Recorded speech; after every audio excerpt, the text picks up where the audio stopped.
So over the last year and a half or so, anime, manga, and video games have been suffering massively at the hands of censorship, so you can only imagine my concern when I see a video titled, "Anime and manga are getting banned permanently, gacha games included." But is this actual cause for concern? Welcome back to Words of Paradise. I'm your host, Leon Idol, and yes, as you can see, it's a Chibi Reviews video. And don't get me wrong, I like Chibi, but he does have a tendency to sensationalize some things, but by the same token, we have been seeing all this censorship, so maybe it's somewhere in the middle. Either way, we're going to find out. Before we do, hit that subscribe button. I'm a nerdy news channel. I cover nerdy news every day, and let's see what all the hubbub is. China just yanked a Japanese singer off stage mid-song because they're throwing a diplomatic tantrum over Taiwan. Okay. Well, that's not at all how I expected this video to start, but knowing that it's about China, okay, yeah, maybe this time the title got a little bit more merit, you know, anime and manga get banned permanently, he mentions China. The gacha games part is a little bit funny to me, because aren't all the biggest gacha games from China? Either way, okay, yeah, this is quite a bit different. Maki Otsuki, 52, was belting out Memories, the iconic first ending theme for the anime One Piece at Bandai Classic. Namco Festival 2025 in Shanghai yesterday when the lights snapped off, the mic died, and two stone-faced staffers marched on a stage to drag her away like a dissident at a show trial. So you mean to tell me that the Chinese Communist Party wasn't thrilled with somebody singing a song about overthrowing fascist governments? Yeah, that checks out. And this is the actual footage of this happening. This is her singing mid-song. Mic cuts out, lights cut off, and the audience is in shock. They're like, what's going on here? They have their lights waving, and then lights come on, staffers rush on a stage, and they're like, you gotta get out of here. We cannot allow any Japanese content to be distributed or... Wait, is that the reason? It's Japanese content and that's why it's not allowed to be distributed? I'm kind of in shock. I don't know, maybe shock is the wrong word because again, it's China, but... sung in China. Why is nobody talking about this? Like, this is a pretty big deal in my opinion, because, like, this isn't the only news to come out about, like, China and Japan and censorship of anime and manga in just the last few weeks. I'll get into that in a second, but this is Maki Otsuki. This is a singer that is singing the iconic theme of One Piece. One Piece is I guess I'm a little bit confused, though, because, I mean, obviously she's a Japanese singer. Why would she have even been in the country doing songs in Japanese, songs that, of course, be part of Japanese media if they do have this issue going on between the two of them? I feel like there's got to be something more to this. And the fact that there is literally next to no conversation I have personally seen of this is insanity. Like, what is going on here? Why is nobody talking about how crazy of a reaction this is? But let's get into the other news that just came out yesterday. China's largest comic convention bans anime and manga. China's largest comic... The comic convention banned Asian comics? Manga? I mean, for whatever reason, they're okay with Disney being over there. China giving $800 million to Zootopia 2, but apparently anime and manga are a problem. Comic Cup has effectively banned Japanese anime and manga from its upcoming event after organizers announced a sudden shift to a new Chinese style-only format. The decision was announced on December 19th, just days before the convention is scheduled to take place on December 27th, 28th in Hangzhou, Province. Organizers said all exhibits that do not align with the new theme will be removed. The ban, which comes amidst rising political tensions between China and Japan, has prompted widespread exhibitor cancellations and raised concerns over a sharp drop in attendance. I mean, yeah, that would check out, because, like, look, I get it. China don't like the new Prime Minister of Japan. They got some tensions going on. That being said, when the vast majority of your populace, is probably there for the cultural imports from Japan, like, if you're going to be an attendee at this Chinese comic convention, obviously the majority of your attendees are going to be Chinese, but Chinese folk who have obviously indulged in a lot of Japanese media, anime, manga, video games, the whole nine, because let's be real, up until relatively recently, China ain't been putting that shit out.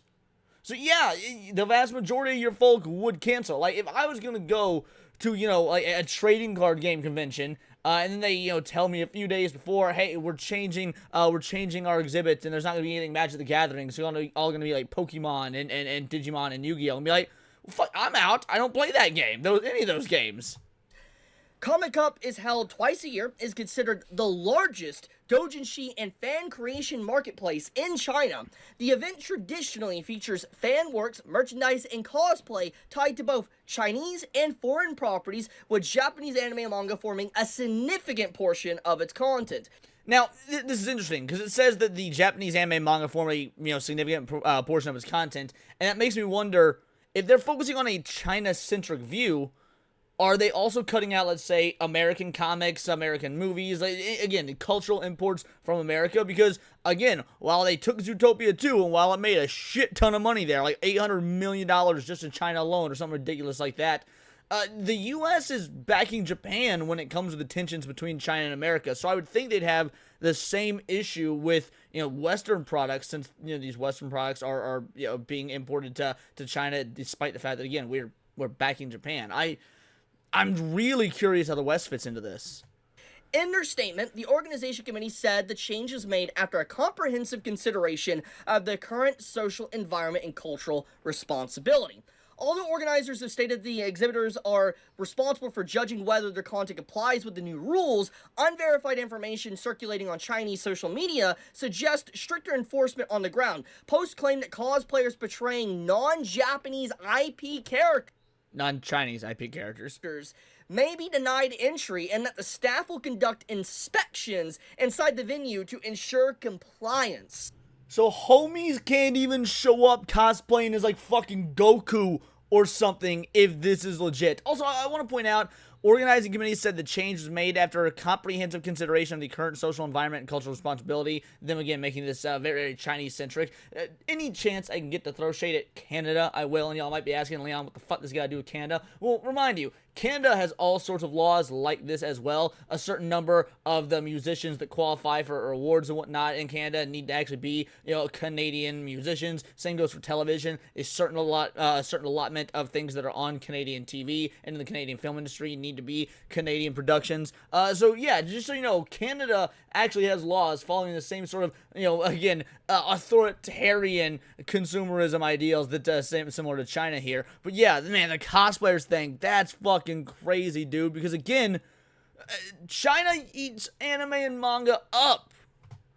The exclusion of Japanese IP is expected to significantly affect turnout. According to reports, a substantial decline in visitor numbers is anticipated, with estimates suggesting that Hangzhou could lose more than 200,000 potential tourism visits linked to the event.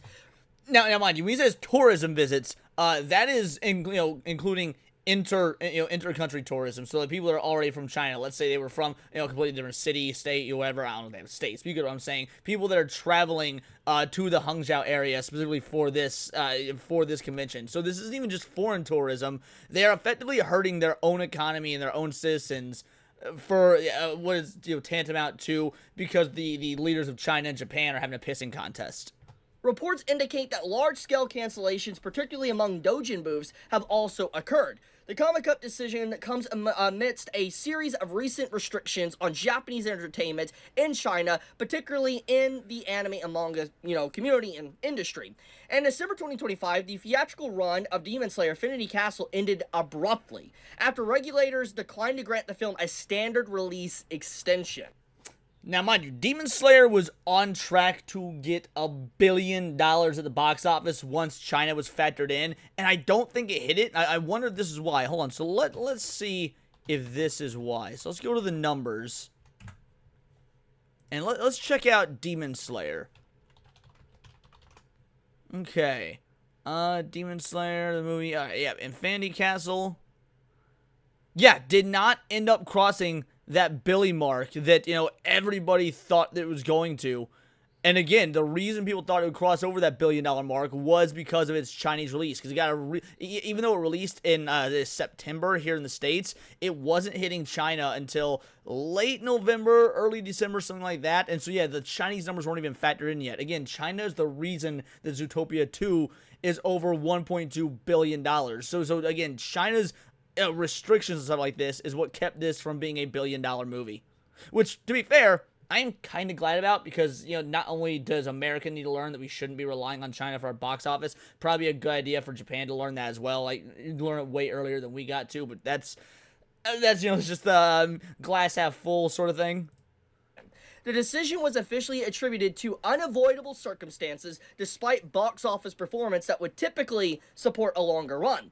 Other Japanese anime films have faced similar uncertainties. Screenings of Detective Conan, The Time Bomb Skyscraper, and the latest Crayon Shin-chan movie has been postponed indefinitely, alongside the live-action adaptation of Cells at Work, with no revised release schedules announced. And A live-action Cells at Work was in the works? I'm kind of curious about that, just for how they do the effects and stuff, you know, on their own. But anyway, questions for another time. In November, Japanese singer Maki Otsuki was escorted off stage during a performance in Shanghai, while scheduled Sailor Moon live stage shows in China were also canceled. Insane.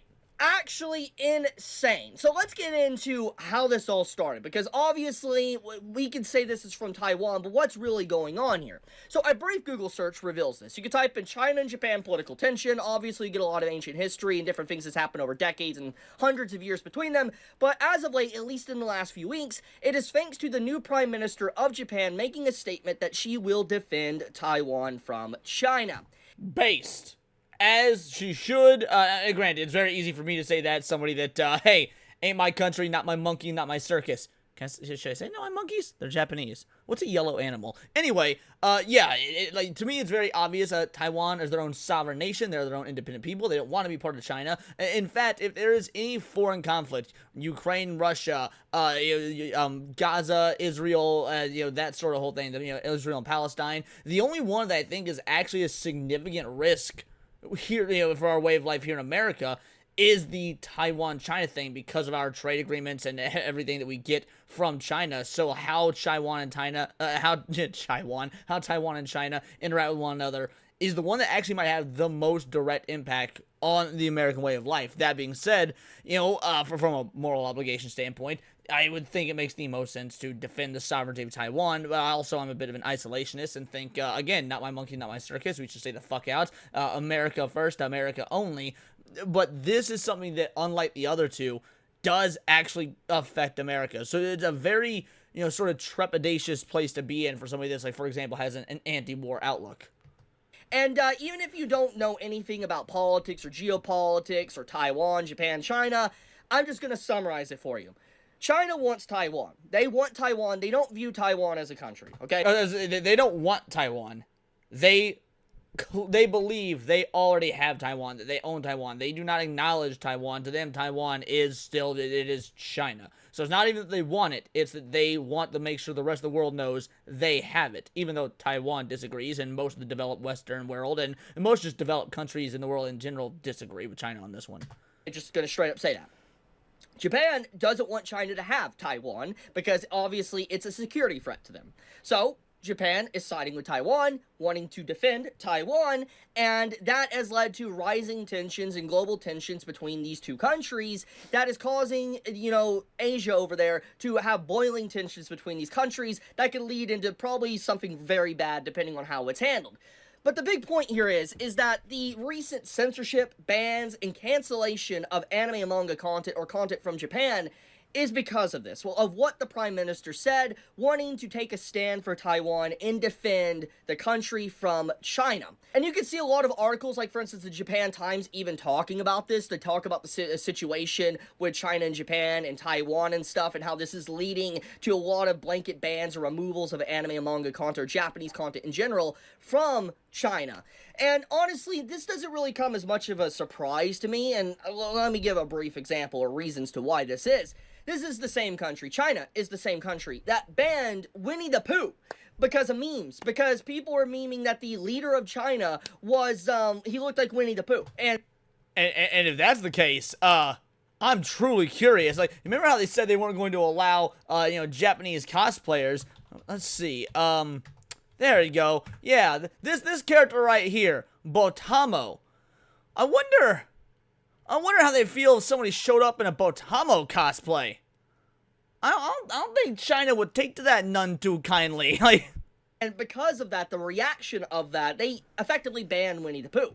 And this isn't the only example. You have, for instance, My Hero Academia that faced a lot of backlash years ago. I forget what year it was. It was like in the early 2020s, maybe in the late 2010s. But pretty much there was a chapter of My Hero Academia that came out that China did not like, and it caused basically all of My Hero Academia's manga to get banned from their country. And there's other examples and other stuff that's been banned in China, like different anime and manga content over the years, or different reactions that they have to certain content. And so this is not really a surprise. China's always been gung-ho on censorship and banning things. And so when you have Japan want to step in and defend a country like this that China thinks they legally owe, and they don't recognize Taiwan as a country, it makes sense why they would do something like this. Is it right? No, but... Well, I don't even know that it makes sense. Like, we can understand it, but just being able to understand something doesn't mean that it makes sense, because what China is effectively doing here is hampering their own economy and their own trade agreements, and putting more of a strain on these political relationships over over a country like Taiwan. Like, again, I get that they think they've got this claim to Taiwan, and it's a power play at the end of the day, but they're making this power play at the expense of their economics. This is something that likely would hurt China economically. It really is no different than like when we see all these, what we call woke video games, woke movies, whatever. We know they're going to lose money, but studios keep pumping them out anywhere because like the message is more important than the dollar amounts. Is more important than actually bringing in revenue. The message means more. That's effectively what China is doing here. The message and what they want people to believe and take in and understand about their feelings towards Taiwan, that message is more important than the harm this could do to their own economy. So again, you can understand it, but from a logistical aspect, at least with my, again, relatively, surface level geopolitical knowledge sitting all the way over here in good old Midwest USA, it doesn't make logical sense. It's just crazy that there's not a lot of people in the anime and manga community that is currently talking about this, especially this situation here with the singer, Maki Otsuki, that was dragged off a stage. Like, this is... I don't know why the One Piece community isn't talking about this. Like, this is... Yeah, again, China has effectively secret police drag a singer off the stage because she sang an anime song. But here in America, we're the fascist ones because we think that using pronouns are gay. A big deal. Like, actually a big deal, because One Piece is huge. Like, that's like the symbol, like one of the biggest symbols of Japan for anime and manga. Like, say whatever you want, you can dislike One Piece or whatever, but it is a big symbol for Japan's anime and manga industry. And the fact that you have a song that was being sung, like One Piece, and then dragged off the stage like that, I don't know why people aren't talking about this. Maybe the Japanese community and everybody's talking about this, but at least in the West, I have seen next to zero conversation about this, which is absolutely wild to me. Maybe I missed it. Maybe there is a possibility I missed the conversation around this. No, I think he's right. I don't think anybody has been talking about this. And again, if we look at the date on this here, shoot, I don't see what the date was, but they said earlier. The point is, it was very recently, but yeah, nobody is talking about this. And maybe it's because it's one of those things that, like, look, China doesn't come up super often in our news aside from like trade agreements and what Trump has to say about China. This is a very like interpersonal Japanese versus Chinese sort of thing, so it's sort of irrelevant. I mean, it's not irrelevant, but it's not something that's going to break into the mainstream zeitgeist in our news here because we have a lot of other Chinese news. I've also noticed, if you guys remember, we were streaming a few weeks ago and we were talking about the massive uptick in Chinese propaganda on X. That all sort of seemed to disappear. It flooded my timeline for like a week straight, then was just gone. Went just out of the blue. It was like it just fucking stopped. Very strange there. Some sort of psyop was going on. But the point is, yeah, I just don't think that from a Western perspective, this is something that's going to get talked about because, well, we've got bigger fish to fry when it comes to China on our own side. But I would still say that, yeah, this is an incredibly important story. I mean, I stay plugged into this stuff all day, every day. This is my job. This is what I do for a living. And this is how I'm able to, get sort of content and stuff like this out. I didn't see anything about this on X. But it feels like there should be people talking about this. And I'm just like, dude, what an absolute overreaction. But what the craziest thing about this, though, that I want to talk about is that imagine you go to this convention, like you're a tourist or whatever, you go to this convention because you just want to see the culture of China and Japan together and the different literature and works and stuff and showcased at these different booths. And you go there and you're denied entry because you decide to cosplay a non-Chinese IP character. Like, you go to this and you try to cosplay a Demon Slayer character, you try to cosplay like a Dragon Ball character, Sailor Moon character, suddenly you're escorted out or you're denied entry or you're inspected inside the... And again, this is strange because, like, obviously China has a lot of folklore and whatnot. You know, China has a lot of their ancient myths and mysteries.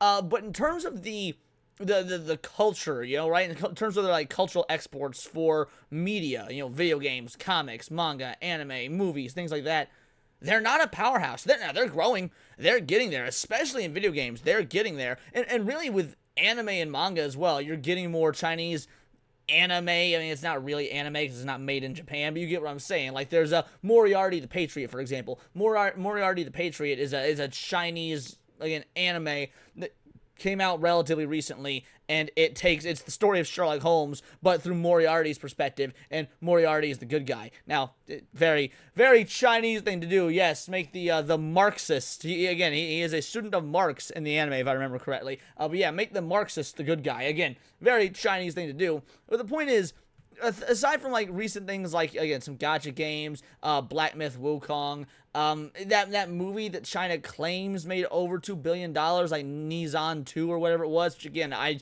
don't trust China's math for shit. China can tell us all day long the movie made over $2 billion. I ain't buying it.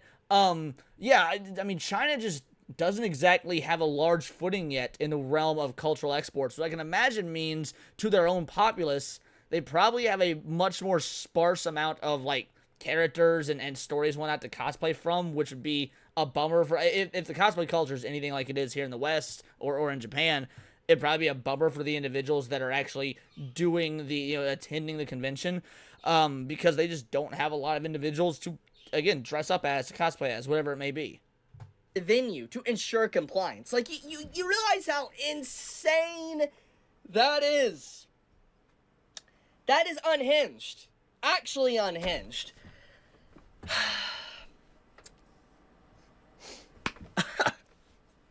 Like, oh my goodness. The craziest thing is the cancellation of the Demon Slayer stuff, too. Because, like, for those that are out of the loop, Demon Slayer was selling crazy. Like hotcakes in China. Like, doing very well. Like, it was insane amount of, like, tickets and stuff that were being bought for Demon Slayer in China. And the fact that the movie showcasing abruptly ended because of this shows just, like... Well, to be fair, China has done this to Western films as well. They've done it to MCU films. They've done it to Disney films in general. It's like to try and flex on America, to show they were pissed off at America. There's been a lot of movies that don't even get releases in China, again, as a way to flex on America. And that's really what this is. This is a power play.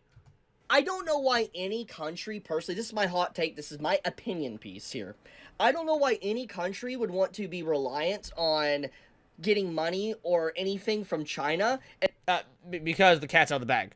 I mean, that's the answer. Because the cat's out of the bag. Too many countries, not just America, too many countries in general have relied on the cheap labor and cheap goods that have been coming from China for ages now. And so if you were just to cut that off or even try and scale it back, it would be a catastrophe. It would be a financial and economic and frankly probably a physical catastrophe as well, in terms of just not being able to have the goods, the products, everything that most people use just on the day to day.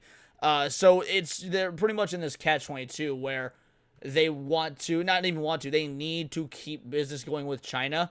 Otherwise, it will be a massive detriment to their economy and their way of life. But by the same token, they are at odds with China on a fundamental moral level, and you've got to walk that tightrope.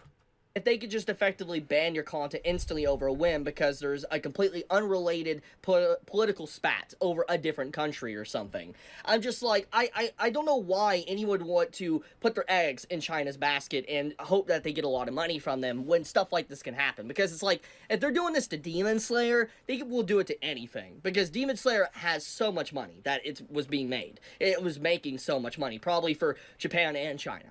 And the fact that they did this really just showcases priorities, and just wild, man. Like, I could not imagine, like, going to this convention and being told, like, you can't, like, go in there with a cosplay or something, and just, like, being removed or whatever. Just wild stuff. Anyways, I'll leave it at that. I just wanted to talk about this because I thought this was kind of crazy, and not a lot of people are really putting a light or a spotlight on this situation, and I feel like more people should. I hope more content creators do talk about this. But with that, be safe, stay healthy, and I love you guys, and happy holidays. Chibi out. First of all, L take gay. It's Merry fucking Christmas, Chibi. But yeah, no, by and large, I mean, I don't know why Chibi is shocked about this. Again, I do think that Chibi is relatively new to the cultural landscape of anything beyond anime. And to be fair, there's some stuff in this that I very well could have been wrong about. And let me know in the comments below if I am wrong, because I have a very surface level understanding of the geopolitical, things going on between Japan and China. Obviously, I'm far more familiar with what's going on between the U.S. and China, and even then, I wouldn't exactly say I'm an expert, but I'm somebody who also follows politics relatively religiously. But the point is, yeah, this doesn't surprise me in the slightest in terms of that China would do this, but it does make me, just ask some general questions, like, man, if they are willing to go this far, and they're willing to go this far on the public stage instead of hide it like they so usually often do, what won't they be willing to do? Because again, we already know that China doesn't care about the money, right? China doesn't care about the money. China cares about the message above all else. And I've told this story a billion times, but I'm going to tell it again.